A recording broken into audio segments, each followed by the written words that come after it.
তারেক রহমান যে শেখ হাসিনার পথে হাঁটতেছে এটা হলো ওইটার চিহ্ন। সে ছাত্র দলকে আরেকটা যে সন্ত্রাসী বাহিনী বানাইতেছে এটার হলো এটা চিহ্ন আর কি। এই ঘটনা কি আপনারা তো বের হচ্ছিলেন, সবকিছু ঠিকঠাক ছিল? কোনো কিছু না, আমরা তো শহীদ পরিবারের সাথে দেখা করতে গেছি, শহীদ পরিবারের সাথে দেখা করে বেরো আসতেছিলাম। ছাত্র দলের সন্ত্রাসীরা আবারও 20-30 জন, তারা জিয়ার সৈনিক এক হোক এই স্লোগান দিয়ে আমাদের গাড়িতে রড ছুঁড়ে মারে, ইট ছুঁড়ে মারে, পাথর ছুঁড়ে মারে।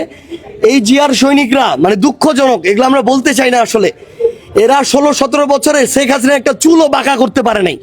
আজকে সব সৈনিক একদম খাড়ায় গেছে, এক একজন সবগুলা চুল খাড়ায় গেছে। এখন পারলে শেখ হাসিনাকে সরাইতি, তখন তো এক একটা ধান খেতে লুকায় ছিলি, ট্রাকটা সরাইতে পারিস নাই।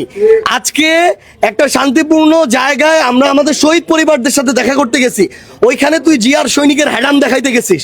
এই হ্যাডাম এতদিন দেখাইতি তোরা। তো তারেক রহমান আসলে কি চাইতেছে, উপরে উপরে ঢং ধরে অভিনয় করে ভিতরে ভিতরে ছাত্রদলকে যদি সন্ত্রাসী বাহিনী হিসেবে ব্যবহার করে এইরকম হামলা করতে চায়। একটা কি মারছে হয়, ইট দিয়ে মারছে অথবা রড দিয়ে মেরে এটা ভাঙছে। ভাঙার পরে এখানে তো পুরো গাড়ি এখন ওপেন, দ্বিতীয় আরেকটা ইট যদি মারতো, এখানে আমরা 6 জন ছিলাম, সংসদ সদস্য ছিল, আমি নিজেও ছিলাম। 6 জনের যে কাউকে যদি আরেকটা ইট এসে লাগতো, লোকটা তো সাথে স্পট ডেড হইতো। তাহলে শেখ হাসিনার মতো করে তারেক রহমান এখন ছাত্র দলকে খুনি বাহিনী বানাইতে চায় কিনা এটা তারেক রহমান সরাসরি বলুক। যদি বাহিনী বানাইতে তারেক রহমান ঘোষণা দিক, আমরা তাহলে ওইভাবে প্রস্তুতি নিব। আমরা তো ভাবি নাই যে ছাত্র দলকে তারেক রহমান এইভাবে সন্ত্রাসী বাহিনী হিসেবে ব্যবহার করবে, আমাদেরকে ওই প্রোটেকশন নিয়ে চলতে হবে। আজকে পুলিশি প্রোটেকশনের মধ্যেই তো হামলা হলো। পুলিশ তো এখানে দাঁড়ায় দাঁড়ায় নাটক দেখছে, আর কিছুই না। সামনে পুলিশের 1-2 গাড়ি থাকে, পিছনে 1-2 গাড়ি থাকে, আবার 50 জন পুলিশ দাঁড়ায় থাকে, সবাই নাটক দেখে। এই যে এরা ইট ছুটতেছে, এরা যে রড দিয়ে হামলা করতেছে, চাপাতি দিয়ে হামলা করতেছে, একজনকে তো বাধা দিতে হবে। কোনো বাধা দেওয়ার কোনো নাম নাই। আপনারা দেখছেন আমাদের এক ভাই আলিফ, 18 বছর একটা ছেলে, চোখটা রড দিয়ে মানে রড দিয়ে আঘাত করে চোখটা পর্যন্ত নষ্ট করে দিছে। এখন পর্যন্ত একটাকে হবিগঞ্জে গ্রেফতার করা হয় নাই। তাহলে এই পুলিশ হইলো এখন বাংলাদেশের পুলিশ না, এটা হচ্ছে তারেক রহমানের পেটোয়া পুলিশ। এখানেও ওই পুলিশের ওই একই ভূমিকা। তাহলে তারেক রহমান বলুক সে আরেকটা একনায়কতন্ত্র কায়েম করবে, স্বৈরাচার কায়েম করবে এবং এখানে তার রাজত্ব কায়েম করতে চায় শেখ হাসিনার মতো। তাইলে আমরা আমাদের মতো আমরা পদক্ষেপ নিব, আমরা ব্যবস্থা নিব, আমরা আমাদের রাজনীতি ঠিক করবো যে কিভাবে রাজনীতি করা লাগে। এখন তো আসলে আপনাদের কানাই কেটে যাওয়ার কথা ছিল, সেটি আসলে কি হবে? এটা আমরা আমাদের জায়গা থেকে এখন একসাথে কথা বলে সিদ্ধান্ত নিয়ে জানাবো। কিন্তু তারা যেটা শুরু করেছে কানাই কেটে যাওয়ার সুযোগ আছে কিনা? না, তাহলে দেখেন আপনি, আমরা একটা রাজনৈতিক দল হিসেবে আমাদের প্রোগ্রামটা করতে চাই। তারেক রহমানের ছাত্র দলের বিএনপি সন্ত্রাসীগুলো প্রোগ্রামটা করতে দিতেছে না। তাহলে আমরা তাদের বিরুদ্ধে কতটুকু কথা বলবো এটা কি তারা ঠিক করে দিবে? বিরোধী দল কি কথা বলবে তারা ঠিক করবে? তারা আমাদের বিরুদ্ধে কথা বলুক, আমাদের কথা যদি অযৌক্তিক হয় জনগণ আমাদেরকে বয়কট করবে। কিন্তু তারা তা না করে সন্ত্রাসী এবং এই ধরনের স্বৈরাচারী পথ তারা বেছে নিতেছে আমাদেরকে দমন করার জন্য, রক্তাক্ত করার জন্য। সার্জিস আলম এখন বিএনপির হাড্ডি ভাঙার ঘোষণা দিচ্ছে। মানে তারা এখন বলছে যে বিএনপি সরকার পতন করে দিবে, জাস্ট সময়ের অপেক্ষা মাত্র।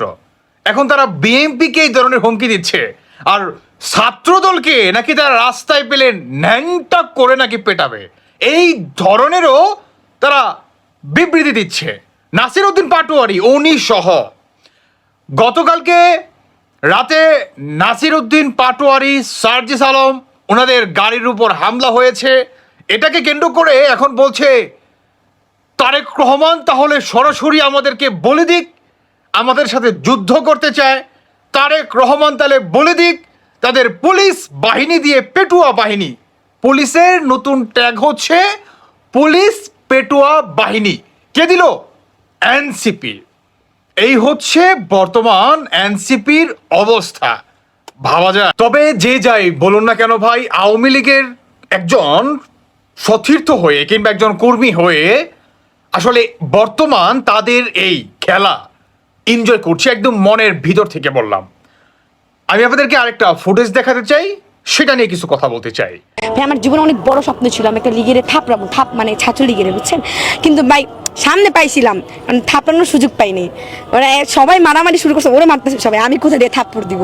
তাই আমি আজকে আমি তো হাসিনা থাকাকালীনই হাসিনারে শহীদ মিনারে গিয়ে বলছিলাম যে ওরা চুল দিয়ে গুদি থেকে নামাবো, বলছিলাম না? তো সেই থাকাকালীন বলছি, আর না এখন বলতেছি, দুটার মধ্যে অনেক তফাৎ না?